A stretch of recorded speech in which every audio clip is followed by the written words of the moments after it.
This is going to be a disaster no matter what. You guys have set aside a solid 3 hours for this. We do the Rogan style. Hey, it's not an episode of the Philip Duff Show now. You don't need to bring like snacks and diapers and stuff. So you don't shun the devil with your rock and roll, Lord. Knows that country music's gonna save your soul. The devil finds his groove in them rhythm and blues that sound. It's gonna get you, son, in the end. Welcome back to the Speakeasy. I'm Sother Teague. And I'm Greg Benson, and we are so close to summer break that I can almost taste it, Sother. Does it taste like hot dogs in Iceland? It does taste like hot dogs in Iceland and a little bit of weird fermented shark. Yeah, by the time you were hearing the sound of my voice, I will be in Iceland. I will have hopefully already seen a complete solar eclipse. That we're going to have to wait for the clouds to weigh in on that one. But I'm going to be doing some traveling and hopefully doing some unwinding. What are you going to do with your weeks off from the podcast? Oh, man. I mean, it only clears up about 4 hours of my week. So I don't know that I'm going to get much. Maybe I'll go to, you know what I haven't done? I haven't gone to a movie in a long time. Maybe I'll go and see The Odyssey. But I want to ask you, have you been to Iceland before? And what's the reason for going? Usually your travel centers around weddings and baseball. I don't imagine either of those is in Iceland. That is correct. This is the thing that I travel for pretty much 100% of the time. It occurs. It just occurs very infrequently. I have become one of those douchebags that chases total solar eclipses around the planet. Oh, you're Yes. going for the eclipse. Mm-hmm. How did I not know this about you? That's pretty rad. No, it's fantastic. The best way that I can describe seeing a solar eclipse, and I've only seen one. I saw my first one in 2024 on a mountaintop in Mexico, next to the third largest statue of Christ in the Latin world, as part of actually a Tequila Ocho press trip that I kind of did a little off-roading on. So shout out to Tequila Ocho. Love you guys. The best way that I can describe the experience of seeing a complete solar eclipse is that we base our lives on a series of assumptions that are so numerous and banal that we don't even think about them. Like, you assume that when you turn the tap in your kitchen sink, water will come out. And you assume that if you hold your hand out like this and you're holding a ball and you release your hand, the ball will drop to the ground. However, if you were to turn on the tap in your sink and no water came out, have a pretty good idea of how you'd react to that. You'd be like, oh, God damn it, I got to call my landlord. This is going to be such a pain in the ass. Wonder if it's not working in the bathroom too. Like, it would be an inconvenience, but it's a known quantity. If you were to hold a ball out in your hand and release it, and instead of dropping to the ground, it just kind of hovered there, no single person on earth can tell you definitively, I know how I would react under those circumstances. That's kind of what seeing the sun blotted out by the moon is like. It undermines such a bedrock assumption about the nature of the world that we just kind of go about our lives unquestioning every second of every day, that it is a state of mind and an event that I really can't imagine being duplicated anywhere else. I advise anyone, if you have the means and the opportunity, absolutely do it. It is a experience that I think everyone should have at least once in their lives. So you've seen one, and now you call yourself a chaser. Did you? And you didn't mention the one that happened right here. I saw it from right outside my apartment. I had the little glasses and everything. People were walking by. I was loaning them my glasses. You didn't see the one that happened here in New York like a year and a half ago? That was the one. That was the one I was in Mexico for. Oh, okay. All right. But Gotcha. in New York, it was only a partial eclipse. At least in New York City, I think around Niagara Falls, actually, they got a complete version of it. Yeah. I think we were over 80%, so it was pretty damn close. Like, it was dark out. It was crazy. And you're right. There's my dad worked for NASA. Like, I look to the skies often. I quote Carl Sagan pretty often as well. Like, I think there is something about it that is like transformative. To see the moon get in the way of the sun in the middle of the day with people around you, like it literally gets cooler. All of a sudden, the birds start chirping because they think it's dusk. The whole atmosphere feels, I don't know, electric. So pretty cool. I'm glad you're going. Thank you. It's a wild thing. I will say, piece of advice for anyone who's thinking about doing this, wear sunscreen. The last time I went, and again, I want to reiterate, this was on top of a mountain in Mexico. The last time I went, I did not wear sunscreen, not because I forgot, but because as I was about to leave to embark on this journey, I thought to myself, well, I'm not going to need this, obviously. Right. The sun won't be out. Yes. Not really thinking that it's going to be blocked for 4 minutes. Yeah. And then I'm going to spend another 2 hours just absolutely roasting. So on a mountaintop closer to the sun than you normally are. Yes. Don't make my mistakes, everyone. Yeah. Well, what else could get us closer to the sun? Oh, what could get us closer to the celestial heavens, I think, is gin. At least that's how I feel when I drink a sizable quantity of it. And speaking of gin, we like to save our best segues for the end of our seasons, right before we go on break. Speaking of gin, we have Phil Duff and Karl Finegan, the brain trust behind World Gin Week. Phil has spent decades as one of the industry's great educators, consultants, storytellers, and podcast hosts, while Karl has built his reputation as a hospitality operator and gin evangelist, most visibly through the Ivory Peacock. Gentlemen, thank you so much for joining us on the show. It is great to have you. And Phil, I got to ask, do you know what appearance on the Speakeasy this is for you? I know it's at least 4. Is it more than that? Yeah.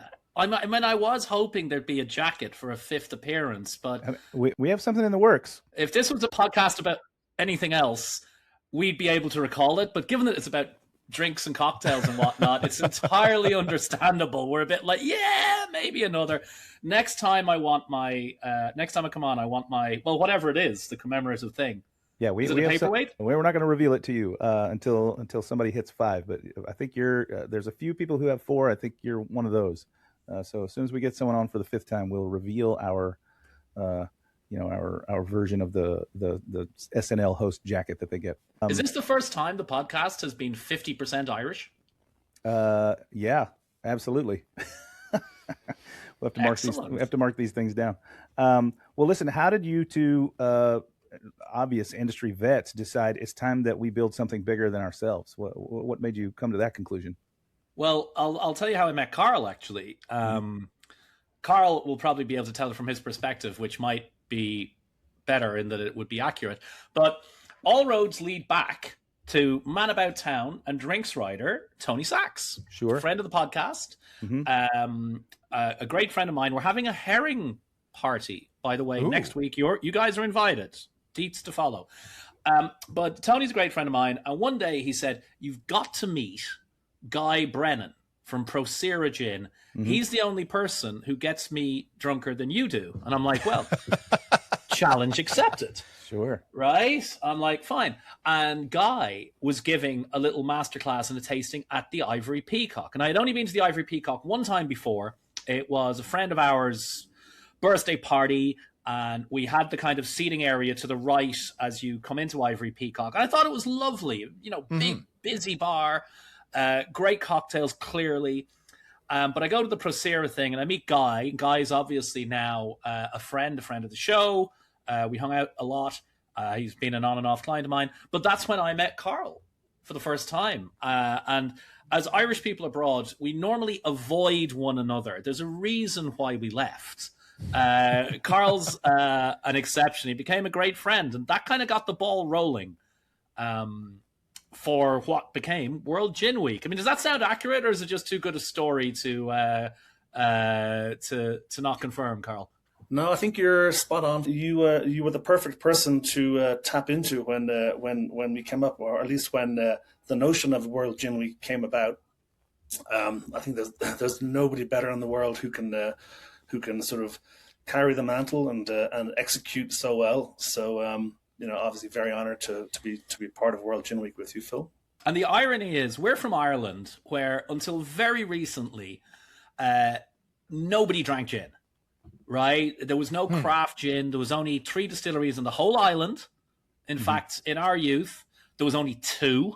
The third one actually opened in what was my college town for 2 years, Dundalk in County Louth, with the Teeling family while I was at college. So there was no gin. Like, you might drink gin in the golf club if you were kind of part of the Irish aristocracy, the ascendancy or whatever. Right. And there were 1 or 2 gins that were made in Ireland, and they were utterly horrendous. I mean, bad. Homeless people would hand them back. And starting about 15 years ago, Ireland now drinks more gin than whiskey. Oh, wow. So me and Karl being in World Gin Week, Karl owning the bar with the second largest collection of gin on the planet is almost as remarkable as us two expat Irish people actually being friends. And what happened was me and Karl would go out drinking, and Karl had to get his drinking in early because he's got a lot of young children. And towards the end of last year, he started talking about a thing. He says, what if we did Global Gin Week? Mm-hmm. And I was like, we don't need another week or a day or anything like that. We've all got the Mover Shaker calendar with, National Vinho Verde Rosé Day or whatever. But he wore me down. Maybe, why don't you tell the story of where Global Gin Week came from? Yeah. Full credit for the idea goes to Hannah Lee of Hannah Lee Communications. A powerhouse. We know her well. Exactly. Back in probably 2023, in one of our meetings, Hannah brought up the notion of launching a global gin week, as she called it. And for us, we had just opened maybe 6 or 7 months prior to that. We were busy. We were getting our operations finely tuned. Our staffing was needed to be fixed. So I was like, listen, I love the idea, Hannah, but let's put that on the table, and at some point in our life, we'll come back to it. And then, as Philip mentioned, sitting in, I think it was in the Chelsea Hotel bar, or some fine bar, having a beautiful martini at 5 o'clock in the afternoon before racing home. I mentioned the idea. I said, Hannah brought this up, and Philip was like, let's do it. Let's do it. All right. I'm with you. That's where it came from. I mean, I think many of the best ideas come over a cocktail scratched out on a napkin, right? So that's kind of where the idea came from. What was the thing that made you spark and say, all right, let's make it from idea to action? I mean, for me, it was more, I felt there was a need for it. I mean, I felt there would be demand for it, because I've always felt that gin was sort of slightly underrepresented. There's lots of events out there, but nothing really was focusing on the excellence of gin and really giving the gin brands a platform to show. And so, both myself and Phil really felt a belief in how it would be a success if we did it right. So I think that's sort of the genesis of why we pushed forward. Am I right, Philip? Yeah, there was 2 things actually that tipped over my initial resistance. One of them was, Karl strategically dropped this little bombshell a few times. There's a few sessions we were out, and one time I went home afterwards and I looked up. So many people in the industry, maybe not as many in America as in Europe and the UK, will have heard of World Gin Day. Yeah. Right? That was invented by a guy called Neil. It was literally the first time him and a few mates drinking gin in his garden.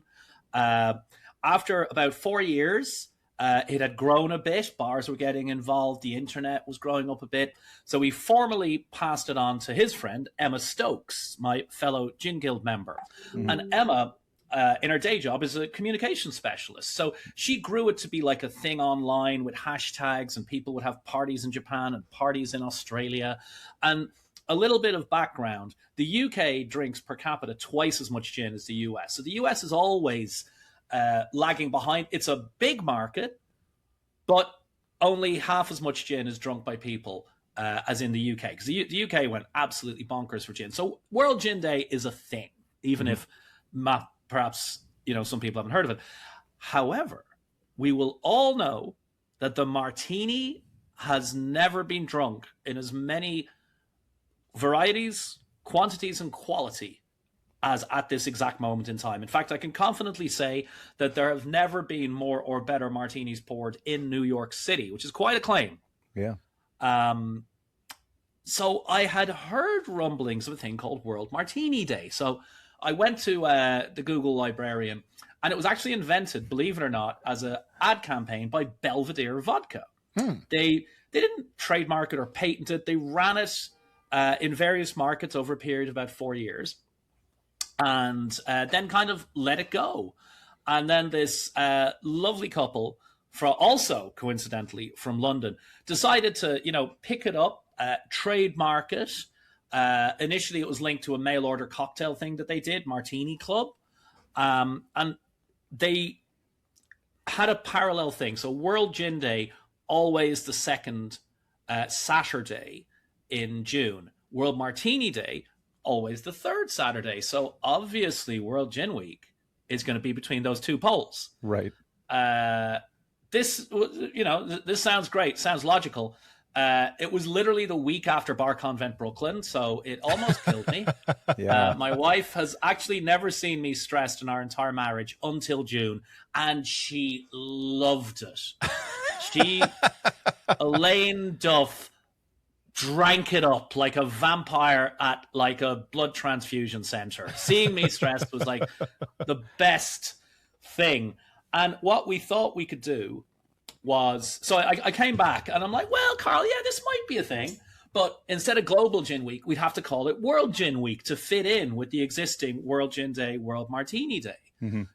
And I've always been very impressed by Negroni Week, invented by Imbibe US magazine. Yep. It is an absolute behemoth. And a lot of it is because it's so easy to participate.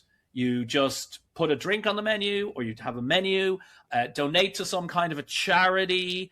We'll list you on our map if you like. That kind of low stakes participation has helped it grow to be such a huge, huge thing. Yeah, a low barrier of entry is definitely why I've participated in Negroni Week for as many years as it's been around. Yeah. Like, you don't want to have to fill out a 47-page form or pay $100, That's partly why it's really annoying to nominate people for Tales Awards, because they ask you to fill out this interminable form with their address and their email and their all your social handles and, the name of the first girl they fingered in high school. Like, all ridiculous. I'm pretty sure that's on page 4. I came back. It's optional, though. It's an optional category. It's just for data collection. Yeah, sure. That's what they all say. So I came back to Karl and we were like, yeah, we could do this. The other thing that tipped it in our favor, that tipped my decision, was that we would be encouraging people to do their own thing everywhere, encouraging them to donate to charity. But we would also put on our own events at Ivory Peacock, which is a huge 2-level, 9-station, 5-bar place, 375-person capacity, smack dab in the middle of Manhattan. Having that facility at our disposal with the excellent staff, from the director of operations, Miriam, to the bar director, Carlos, to the head of gin, Daniel, and everybody else, that meant I could do it and not actually kill myself, right? If we were to be doing it in an event space, it would be like, fuck no, hard pass. Right. So that's really what got the ball rolling.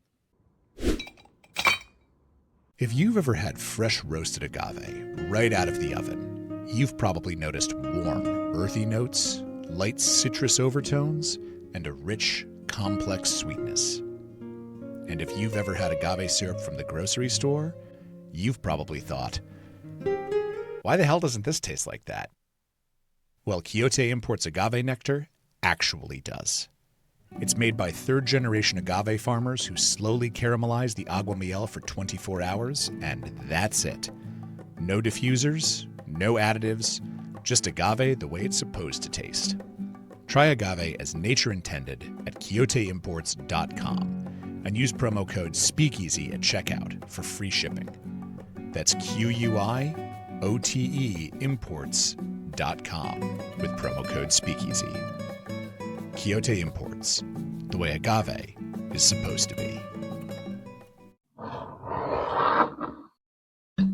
As you mentioned, there are a lot of different weeks out there. You mentioned Negroni Week, but there's also Portland Cocktail Week. There's obviously Tales. There's Rochester Revival. There are multiple bar convents, Brooklyn.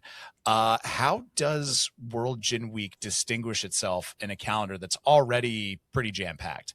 Well, Karl, why don't you take that? Because you're, a little outside this, so your perspective is actually valuable.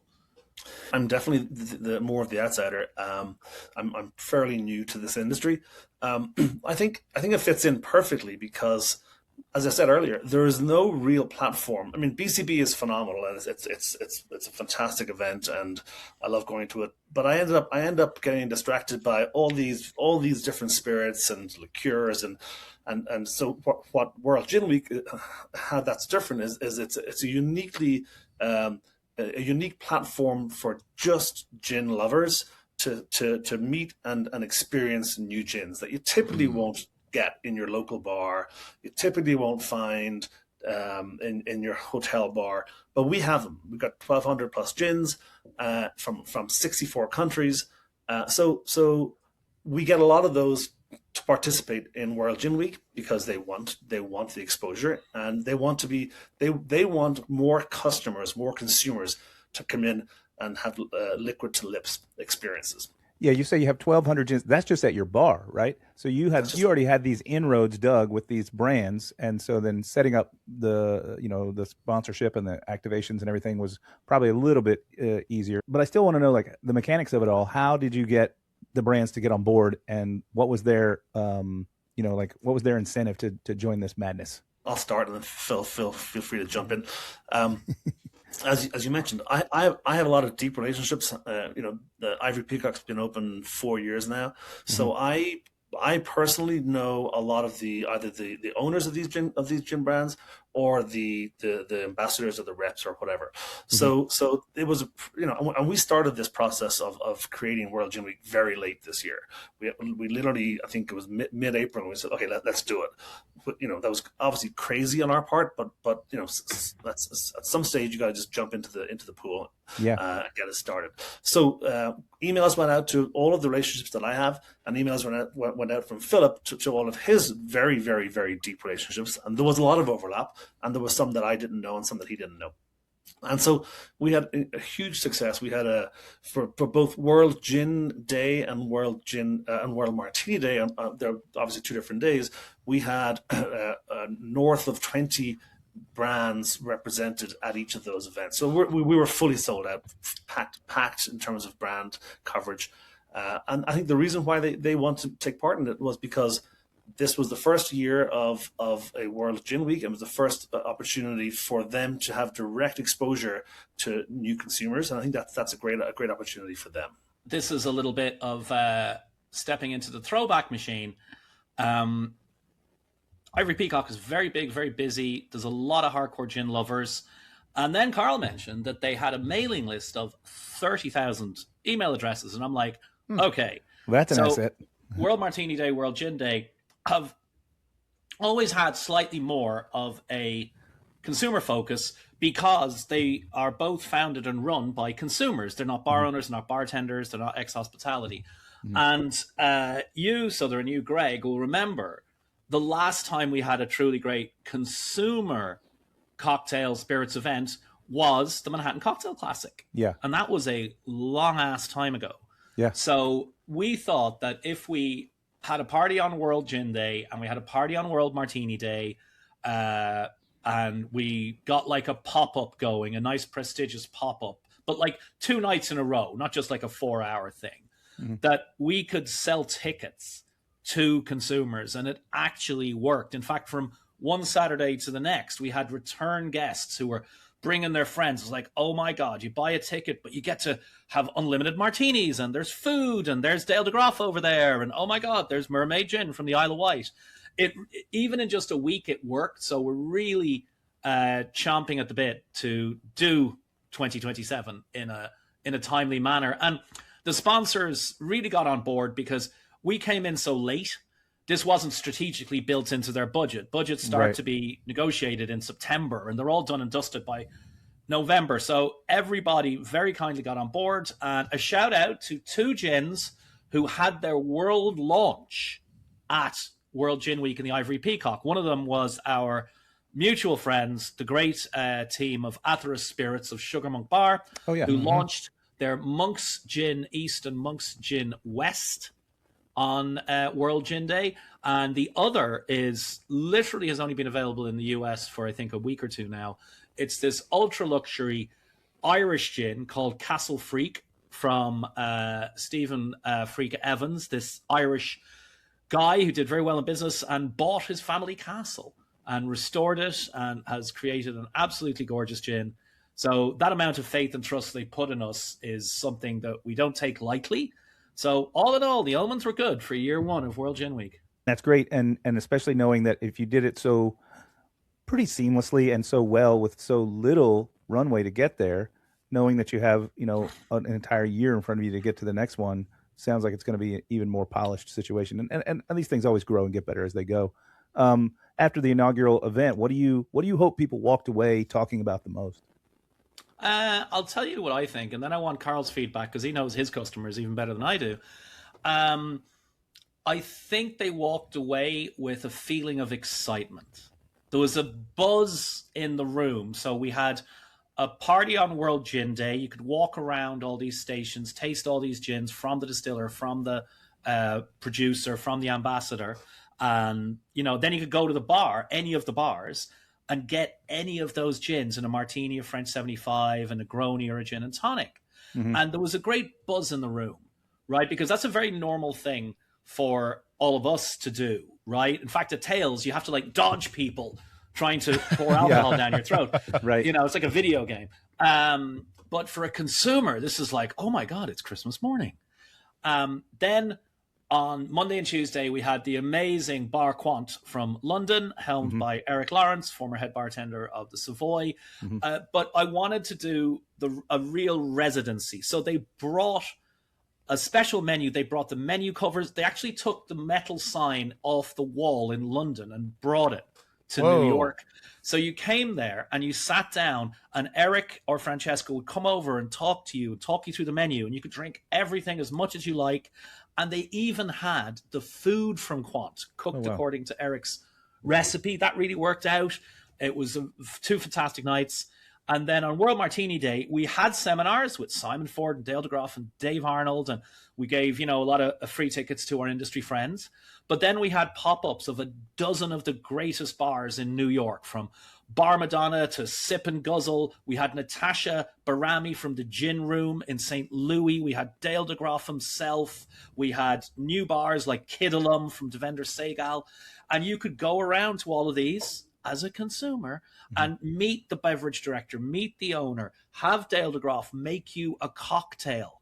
You could have a Sugar Monk cocktail, you could have a Case cocktail, you could have a Dante cocktail. So I had relaxed significantly by the end of the week, and I definitely saw consumers, right? Because at the end of the day, they pay the bills. It can't be this circle jerk of bartenders pouring drinks for off-duty bartenders, and the maths doesn't work out. But let's hear from the man who knows his customers better than me. What do you think people took from it, Karl? I think you said it all, Phil. I think our customers just love the experience. I mean, how great is it to come into an 8,000 square foot bar and taste all these incredible gins? Some are brand new, some have been around for a long time, but just to be reacquainted with these awesome gins, just people loved it. Yeah, I think one of the coolest parts you mentioned, Phil, for me was being able to walk around all those tables and taste so many different gins and talk to the makers, talk to the reps, etc. But then to be like, okay, well, I've tasted the gin, and then walk over to the bar and be like, I'll have that gin in a gin tonic, or I'll have that gin in a martini or a Negroni, so that I could really, really experience the product. I don't know. I thought it was, and have it be a call. Like we go to Tales of the Cocktail, and maybe there's a brand there and they're set up and they're pouring you what they made for the day. But to be able to walk up to the bar and order a drink of my choosing using that gin was I think made it pretty special. And I'm sure in a glass. In a glass, right? Not a little paper cup that makes me feel bad for being there. Karl, how did your team respond to having this onslaught of industry professionals, not only out on the floor but in the bar themselves, like behind the bar? It went seamlessly, surprisingly so. Our team is really, really well run. Miriam is the boss, and she runs a very tight ship. Carlos and Danny are phenomenal leaders at the bar level. So, I mean, it was just, I think we were very fortunate that our team was big enough and scaled enough at this point in time, whereby there were no issues. There were no pre-batching issues. I mean, think about it. We had all these bars attending, and they had all these cocktails that needed to get either pre-batched or pre-prepared. we did. Carlos's team and Danny's team did all of that. So kudos to the team. I think shout out especially Carlos Soto will be familiar to many people. He worked at Banzer Bar, worked at Long Island Bar, but crucial on his CV is that he was also a cocktail apprentice. Right, which is the Wharton Business School of batchology. Yeah. So me and him could talk, and I'm like, let's do it that way. Him and Danny and the whole team killed it, and frankly saved me and Karl from a failed embarrassment. Something I do want to throw in though, just before we go further, is that we felt it was important that people who buy tickets get the opportunity to try gins they might not be able to try otherwise, meaning smaller brands. Mm-hmm. So we actually awarded what we called scholarships, meaning free participation to some of the smaller brands, like our friend Brian Fiquette's Bootlegger Gin, Himbrimi Gin was in there at a good deal, and Brianne Lotz's, one of the gins she represents, Fundy Gin. Oh, yeah. And that's the thing. If it's only people who can afford the highest tier of sponsorship, it's a little samey. And consumers, in my experience, they don't really know that's the problem, but they know there's something up. It's like CGI in a movie, right? Like, it can be good, but your brain knows what's real and what isn't. People are smarter than I think we give them credit for a lot of the time. Speaking of the consumers, this is one thing I was really curious about when we had you two on this show, which is, gin is universally beloved among bartenders, and it is very, very polarizing among the general populace. Clearly, this is going to draw the true gin stands out of the woodwork. But how much of this is kind of a hearts and minds campaign? How much of this is working to change the perspective of people who are like, I had a bad experience with gin in college and never again, man. Yeah. I'll nick Natasha Barami's great saying, gin isn't for everyone, but there is a gin for everyone. Yeah. Right? There are gins with the botanical democracy where juniper does not dominate. There are gins where it's like getting slapped in the face with juniper. There are strong gins and less strong gins. There are gins that let you taste botanicals. You've no idea. I was drinking a Vietnamese gin yesterday, Lady Tria, which has a lot of orange, oolong, and hibiscus in it. It's got a Vietnamese botanical called Mac Mat. How else am I going to experience that?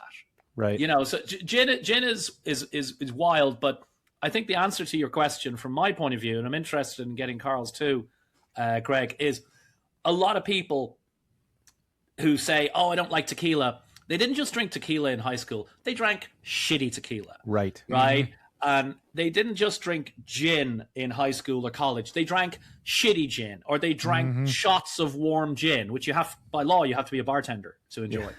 Yeah. Or it was really strong, slap you in the face juniper gin, which is my favorite thing, but you gotta progress to that. Right. You can't, it's like if your first whiskey was a super peated cask strength single malt scotch, you might never return to the juice of the glens. But Karl, you introduce a lot of people, and the team do, on a nightly basis, hundreds and hundreds of people. What's the philosophy there? What do you think about it? I think it's the same. It's the same. It's a lot of people are scarred from their college life, and yeah.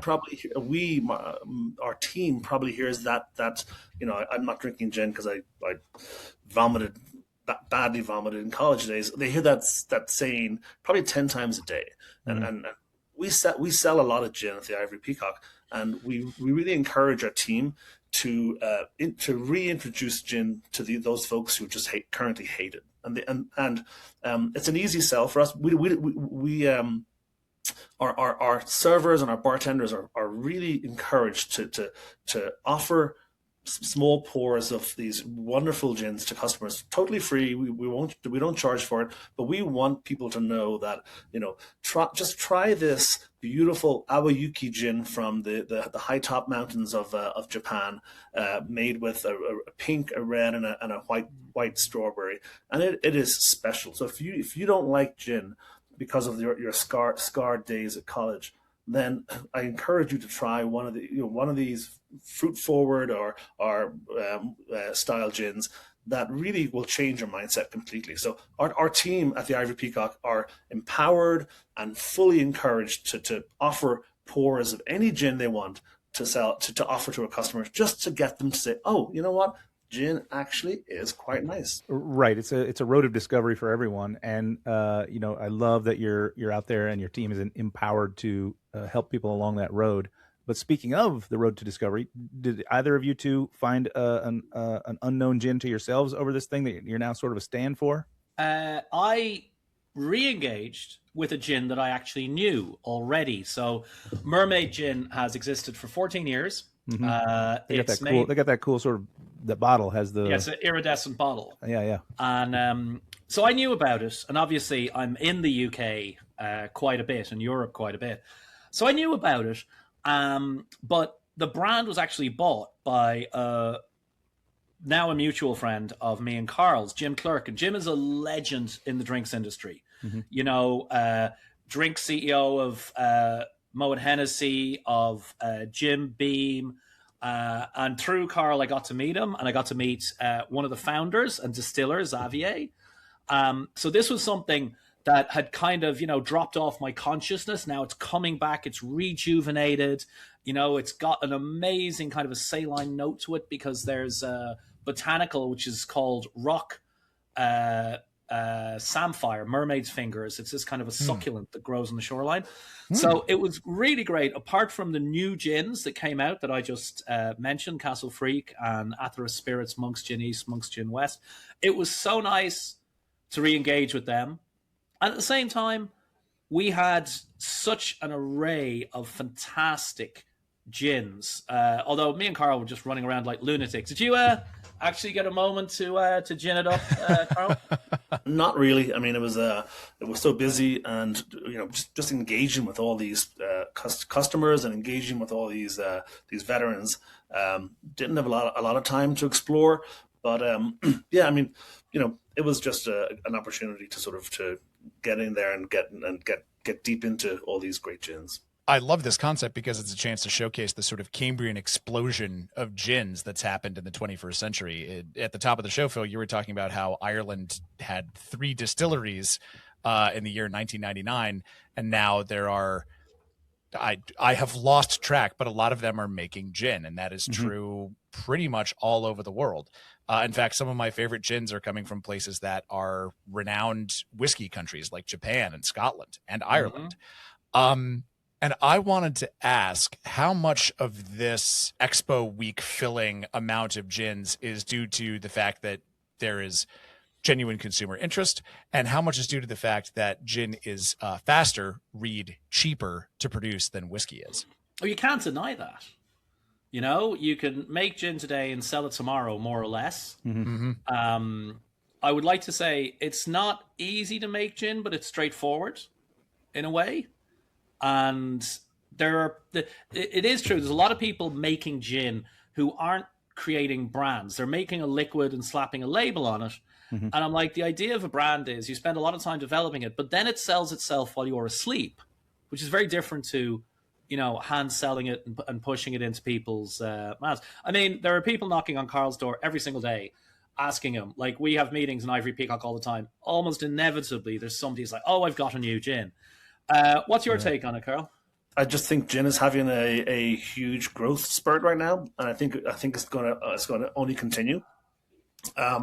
So I don't think it's a matter of it's easier to make or it's faster to make. I think there's just more interest in the category now, and I think it's helped probably by the fact that there are some more bars adopting gin. So yeah, when I go out, that's the first thing I look for. I check the bar. Does it have more than 4 gins? Because most bars in the country they've got the 4 standard gins, whereas I'm seeing now more presence on the back shelf for some of these more interesting gins, and that's a great sign. Yeah. Shout out to the gin bars of New York alongside Ivory Peacock. We have the great Valerie. And the newest great gin bars from Sother's old colleague, Blake Walker, Gin Up Bar on the Lower East Side, which is fantastic. And they actually did their first ever pop-up with us on World Martini Day. That's right, they did. Great. One last anecdote just before we move on. We had a remarkable event, second Saturday in June, World Gin Day, but it was also the night the Knicks won. Oh, that's right. Oh, yeah. This is how good Karl's staff are. We ran the party till, was it like 7, Karl? I think it was, hard close at 7, yeah. Hard close at 7. We had to kick everybody out, reset the room from being a series of tasting tables, and reopen by 8 so that everybody could get in to watch the game. And at one stage, some of our sponsors had got stuck outside, and they'd actually made reservations to come and watch the game at the Ivory Peacock anyway. So I had to like wade out in this crowd, which was getting a bit uneasy, and like personally select them, like people, like putting people on the last chopper off the roof of the American embassy in Vietnam. Right. And the rest of the night, I went home. I was asleep by 9. I didn't even watch the game, but Karl tells me it was quite the night on the 13th in the Ivory Peacock. Yeah, no easy feat, because that room was chock-a-block with tables of gin upon gin, and people, and like getting them all out of there and flipping that room, which is again pretty large for any scale, frankly, but certainly for New York, that's a big bar. That's no easy feat. Way to go! And we had to have everybody in, all the guests in by 7:45 because the game started at 8, I think. So you can't just have them come in at 8 on the dot. So it was a challenge, but again, our team is well rehearsed on that. We do a bunch of big private buyouts, and invariably they'll end at 8, and then we're open for the customers, again, open to the public from 8:15, 8:30 onwards. So they're very well rehearsed in sort of that changeover. Yeah. Softball question here. Sounds like it was as you mentioned, Phil, the crowd was getting a bit tense when they couldn't come into the bar. Was everyone having a good time by the end of the night, though? Yeah. Oh, yeah. I mean, they must have been. The entire city was having a great time that night. Yeah, it was ridiculous. The whole city was in celebration mode. Even me, a non-sports fan, I was celebrating right along that side. Somebody called it the Knicks winning a reverse 9/11. It was a lovely thing that brought the city together. Right. Yes. What a time. Anyway, we are going to keep talking with Phil and Karl, and we are going to get a little bit personal. That's right. We're going to ask questions about their lives, their careers, their mistakes, and we're going to break them down one at a time and then painstakingly build them back up again. But that is going to be just for our regulars who, just as a quick reminder, get ad-free listening, longer shows, cocktail recipes from all of our guests, access to our live monthly after-hours hangs, and a free curated set of bitters every single month from our friends at Bitter Queens. All of that and more is waiting for our regulars. Everyone else, see you on the other side. Guys, this has been fantastic. Thank you so much for coming on the show. Thank you for talking to us about World Gin Week. Looking forward to what comes next and WGW 2027. In the meantime, though, we'd like to ask all of our guests at the end of every show, where are you drinking these days? What are some spots either locally here in New York or just favorites around the globe that you want to give some love to? Karl, in a stunning reversal of our general roles, has been traveling more lately than me, so he's got to be first up on this question. I mean, I'm in Aspen right now. I'm here for a few weeks with the family, and traditionally, we come here most summers. I love to go to a very old traditional tavern called Woody Creek Tavern. It's incredible. Oh my God, it's just one of my favorite little bars, and you can cycle there through the Rio Grande Trail. So it's about a 4 or 5 mile cycle out of town, and it's just so quaint, so original, so Western style. I just love it. So and they've got a great selection of drinks, across the board. So we're right, and also that's right next to Woody Creek Distilleries, and they make a nice gin as well. They make a very nice gin. We have them. You got to get William H. Macy to come out to your World Gin Week next year. He's been to the bar a few times. He seems to love it, and we have his gins. So we're pretty close with him. Yeah, he plays the ukulele, doesn't he? Or he absolutely does. He's if his career with gin and whiskey doesn't work out, I think he's got a shot at being an entertainer. Yeah, he's apparently a lovely guy. He came and he taught a drama class in LA because our mutual friend Audrey Fort, formerly of G Vine Gin, now of the Rooster Factory, her son was in a kind of a drama high school, and he came and he taught like an entire semester's worth of classes. Just a good guy. Yeah. But you know who the former celebrity guest of the Woody Creek Tavern is, right? Who's that? It was Hunter S. Hunter S. Thompson. Thompson's Oh, favorite of bar. course. And his assistant, who had to help him into and out of the bar, was well-known fellow podcaster and bon vivant Dan Dunn. Yeah. Yeah. Wild. If you ever have the chance to get drinks with Dan Dunn, get him going on some old Hunter S. Thompson at the Woody Creek bar stories. They are. Oh, yeah. I'm not going to do them justice, and we don't have time to even scratch the surface on them. But it is, however weird you're imagining they're going to be, they're weirder. Oh, yeah. Phil, where you been bellying up lately in New York City or otherwise?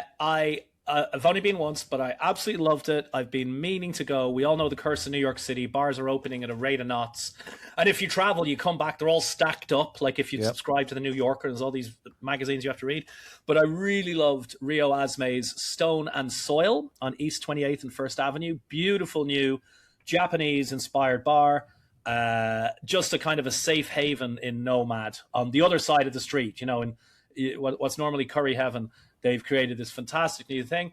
But in terms of local bars, there is a bar that's so local, I can pick up the Wi-Fi from my apartment in it. It's literally downstairs in the building. It's an 8-seat bar with mezcal and amaros, amazing craft beer and batch cocktails called Vinyl Beer. Mm-hmm. My wife calls it my daycare. If we're working from home, she comes out of her office. She can't find me. She knows I'm down there.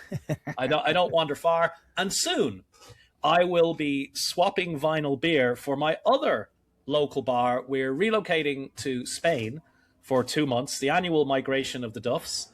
And on the Rambla de la Pau in the little town of Vilanova y la Geltrú, about 40 minutes south of Barcelona, a little beach town, there is a lovely cafe bar there called Mon Bar, run by a lovely Spanish couple who used to work at very top bars and restaurants in Barcelona. They have absolutely delicious food. And the only thing I can say is the martinis are ice cold and delicious, but they're only €9 instead of $32 plus tax and tip. So I'll have to I will have to shoulder that burden for the forthcoming 2 months. You're the best of us, Phil. Stay strong. Yeah. We'll be rooting for you from stateside. Immigrants get the job done. Yeah, incredible. That they need one more in Spain. They've got quite a few already, as you may have seen. I might turn up and they'd be like, "That's fucking it." Like that's the straw that broke the week. We're all right with 60,000 people from Morocco, but one Irish guy. That's this guy again. We're closing the border. Well, sounds like you are teeing up to have some exploits. If people wanted to follow along with that, and you for that matter, Karl, where can people find both of you on Instagram? I am on Instagram personally, FINEGK, and the bar, Ivory Peacock, is at the Ivory Peacock. And you will find me on the Instagram as Philip S, that's S for Stephen, Duff, D-U-F-F. Now, I'm a discerning Philip, so it's P-H-I-L-I-P-S-D-U-F-F, single Duff. You will also find World Gin Week official on the gram, and we will be continuing to post in maintenance mode as it will. We have so many amazing photos by our brilliant videographer and photographer, Gigi Gao Yang of Glowing Studios. So we'll be keeping that up, and we'll have the new proposal deck and recap of World Gin Week 2026 and proposal for 2027. We've set ourselves the target of getting it out by Labor Day, so that'll cut into our vacation a little bit, but it will also drastically reduce our stress levels compared to this year. Listen, live and learn, right? Build the plane while it flies.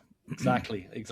Again, I would point out, having gone to a couple of the events, it seemed pretty smooth sailing from the outsider's point of view. So I can't imagine with even more time how much more polish you'll put on it. So excited for next year, and anything we can do to help to promote it, we're happy to do it.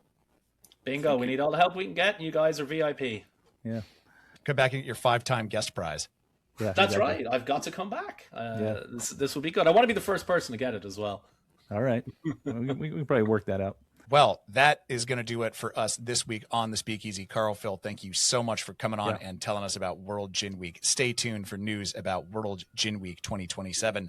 But that is going to do it for us on this season of the Speakeasy. We're going to be off next week for summer break back at the end of August, at which point our next After Last Call live stream will be upon us. That is going to be Monday, August 31st at 8 p.m. Eastern.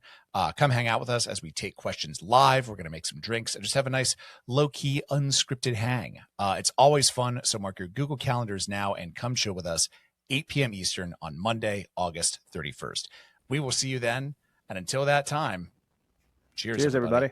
So you don't charm the devil with your rock and roll, Lord knows that country music's gonna save your soul. The